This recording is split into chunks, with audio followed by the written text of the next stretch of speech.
What's up everyone, JR Raymond back again. Another day in quarantine, which means another lesson from home. So we're gonna talk a little bit about the bowling release and what you can do to change how your ball rolls, and we can practice it while we're at home with one of these balls we've already talked about. Stay tuned.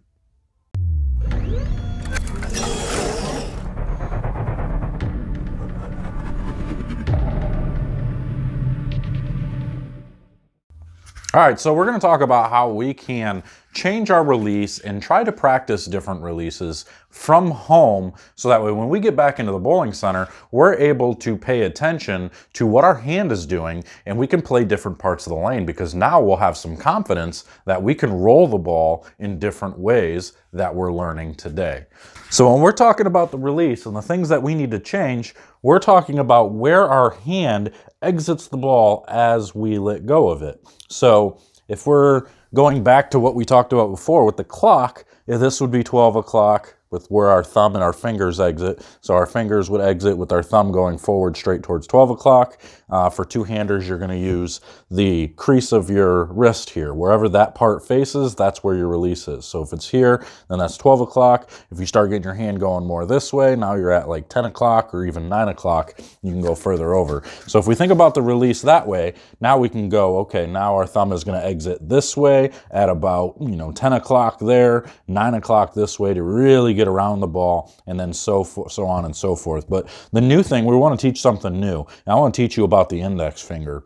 Where the index finger points can also be a good guider for what your ball roll is going to be. So if your index finger is going towards your target, okay, straight forward, now we can go this way and we can roll it forward with our index finger going forward this way. And if we think about our hand going more this way with our index finger pointing towards the clock at the same time, now we can think of getting our finger or our hand rolling around the side of it more. So we're going to practice getting our finger to be more this way. And so now we can roll off the side that way. We can think about getting our index finger rolling off the side to the side over here.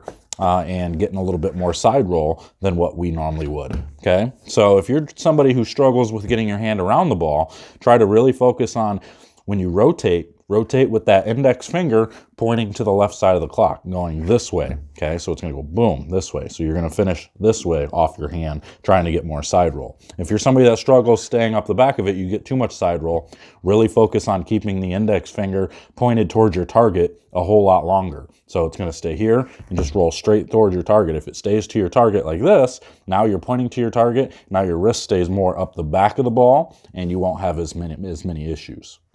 So there we go. So now we're going to focus on that index finger along with the clock. We're going to use two different things to really pay attention to how the ball is rolling off of our hand, to be able to manipulate how the ball rolls down the lane and be able to play different parts of the lane. Obviously, the more your index finger gets to the side, the more side roll there's going to be. The further left, or for lefties, the further right, you're going to have to play. The more on the inside part of the lane you're going to have to play, because the side roll is going to make the ball react down lane a whole lot stronger. Now, if you want to be able to go straighter, you're pointing that index finger straighter and you're going more up the back of the ball. That's going to allow you to play straighter on the lane, either left side or the right side, and you'll be able to control the ball motion a whole lot more. So play around with this with your practice ball. What I've done is I've actually put a piece of tape close to where my positive axis point is. So when I roll the ball, I can focus on where that is. If I bring this piece of tape towards me, I know my rotation's going higher. And you can see